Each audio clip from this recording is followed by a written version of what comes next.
Hey guys, I'll give you a quick little look at Linux. It's Windows, it's just a little bit different. You got a little bit different looking things. This will look familiar to anybody that has a phone. This is this is where you have your setup, which is exactly like what you have on your, well, not exactly, but it's basically the same thing.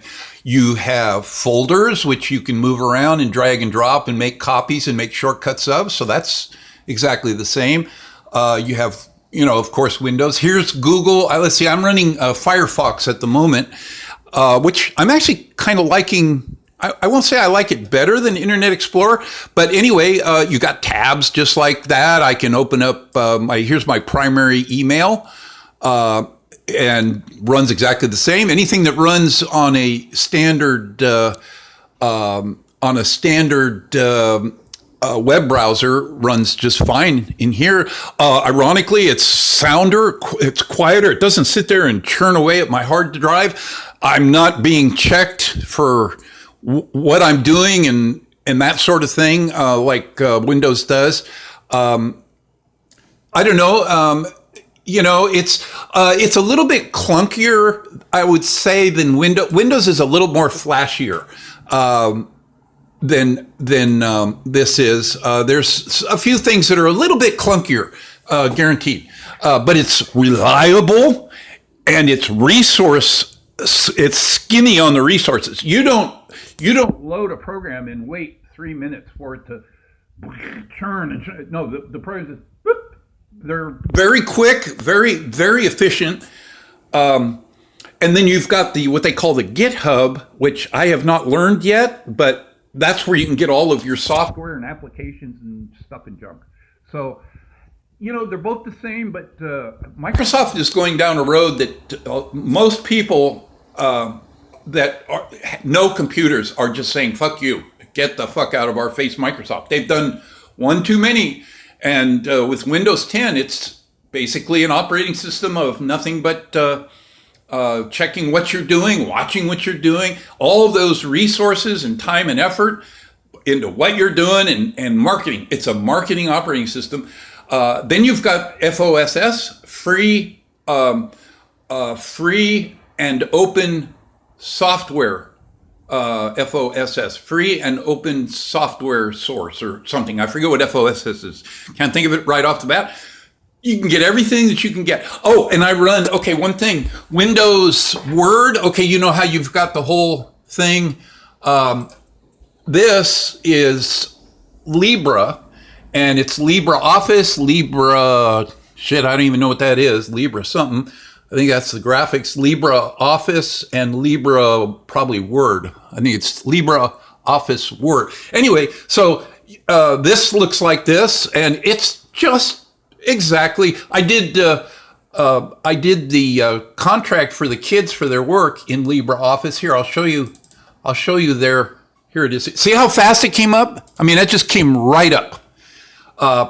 When you go to print, it automatically will do a PDF. You don't have to load, like in Windows, you had to do something special with PDF. No, PDF is built into it. So mine at the moment, when I first install it, just defaults. If I export, it exports it to PDF.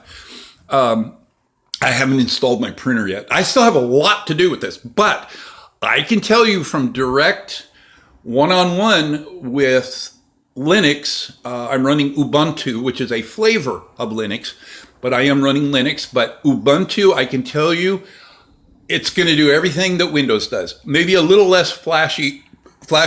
They've got a new version of Ubuntu coming out, which I just saw, and it has a lot more flash to it. I was really pleasantly surprised. I was looking at some of the stuff it did. Much more flashier and much more I think what's happening is Microsoft comes up with an idea and puts something that's flashy and stuff, and then it lags, and then Linux goes, okay, yeah, we need to do that. So then they implement it as well. But anyway, so all of this is worth considering. Remember, it's absolutely free. And Microsoft is in the business of making money. So don't ever think that you're going to get their software for free.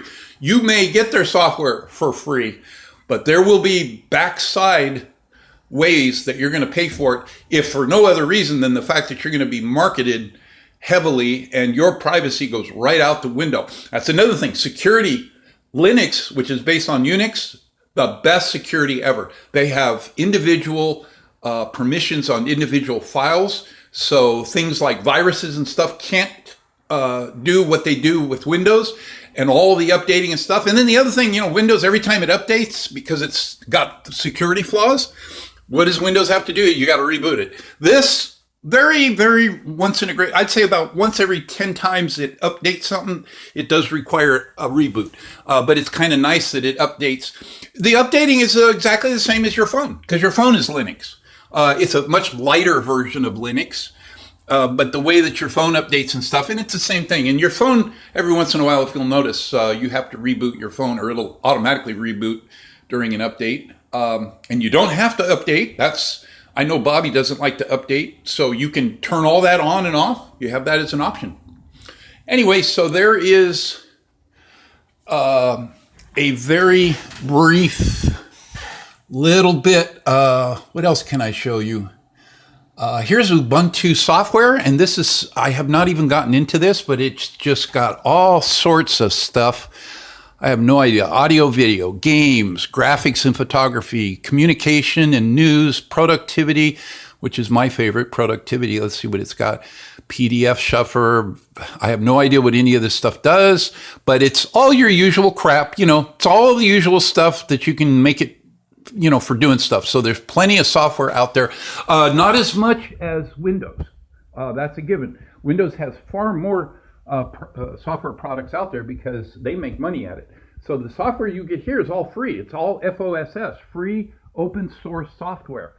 Not only is it free, but you can actually tweak it. You can actually get the source code for a particular program, which is very attractive to a programmer such as myself, but it's just kind of a nice thing to know. And it also means that the community out there of people like me can look at a program and go, I wish it did this. I can program it in, submit it to the hive mind, and have it absorbed back into it. And that's how software improves. And that's why something like Blender, which is a 3D animation, computer graphics image animator, CGI, is so unbelievable. Not only that, but you can get some software that costs you thousands of dollars over on Windows to do things that I don't even know that Windows can do yet, such as modeling a face, modeling exterior. I can take a picture, and get all of the geometry of this into Blender as a 3D model, complete with textures. And there's things about it that I would have to buy separate programs, and the programs are in the thousands. Some of them are tens of thousands. I don't know what 3D Studio Max is up to. Last I heard was $8,000. Blender beats any version of 3D Studio Max, probably, though they're constantly in a neck-to-neck race. But many times, Linux is the better option between the two. So, anyway, okay. If you have any questions, or you want to see something, or you're not sure that Linux will do something and you need me to bring it up here and take a video, you let me know and I'll put it right up on YouTube for you. So we'll do that. Okay. I guess that's it for now. All right. Talk to you guys later. Bye.